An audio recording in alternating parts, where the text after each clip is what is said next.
All right, let's talk about a term you've probably heard everywhere lately: ultra-processed foods. It's a topic that's just swimming in buzzwords, a ton of debate, and frankly, a whole lot of confusion. So in this explainer, our goal is to just cut right through all that noise and get to what really matters. Let's dive in. You know, this quote really sets the stage perfectly. A lot of the chatter around ultra-processed foods, or UPFs, gets totally bogged down in tiny details, making us ask questions that kind of miss the entire point. So today, we're going to focus on asking the right questions. And this right here is the big one. Is ultra-processed a genuinely useful way to think about our food and our health? Or is it just another trendy buzzword that doesn't really mean much? That's what we're here to figure out. Okay, so first things first, let's get into the debate itself. Because the confusion isn't just you and me in the grocery store. It's happening in the scientific community too. The whole problem is that the term ultra-processed feels like something we should understand, but pinning it down is where things start to get messy. Now, the biggest knock you'll hear against the whole UPF idea is that the definition is just too fuzzy, right? Critics will say, hey, if scientists can't even agree on whether this specific brand of yogurt is ultra-processed, how can we possibly use it as a real tool for public health? And you know what? That's a fair question. But as we're about to see, it might not be the most important one.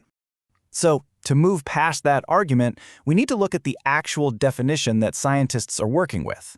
It comes from a framework called the NOVA classification, which basically sorts food by how processed it is. Okay, pay attention to the wording here because it's key. It doesn't say modified whole foods. That's like turning milk into cheese. No, it says industrial formulations. These are things made from substances extracted from food, like starches and proteins and sugars, and then put back together with a bunch of additives. So the big takeaway is this: these aren't just tweaked foods, they are entirely new creations. And to make that real, just think about what you see in the middle of the supermarket or on a fast food menu. We're talking sodas, chips, candy bars, most packaged breads, those chicken nuggets, frozen pizzas, you name it. These are the poster children for ultra-processed foods. No debate there. This is such a great way to see the difference. Just look at bread. You can make a simple, delicious loaf at home with just 4 ingredients: flour, water, salt, yeast. Done. But the ultra-processed version, it's got a whole laundry list of extra stuff. Emulsifiers, colors, artificial flavors, things that have nothing to do with nutrition and everything to do with shelf life and making it look and feel a certain way. All right, so we can define it. We can spot it. But why should we care? What's the big deal? Well, this is where things get pretty serious and honestly a little alarming.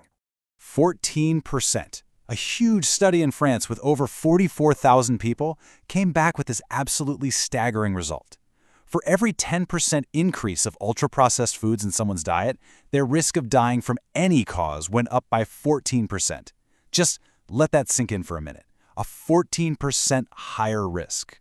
And that 10% increase we were just talking about, it's not some crazy extreme number. The reality is, in places like the US and the UK, these foods already make up more than half of all calories the average person eats. So this isn't some fringe diet we're talking about. For millions of people, this is the diet. Okay, so we've got the definition and we've got a really powerful health link. But let's go back to that first criticism, the whole fuzzy edges thing. Let's tackle that head on. This quote absolutely nails how science actually works in the real world.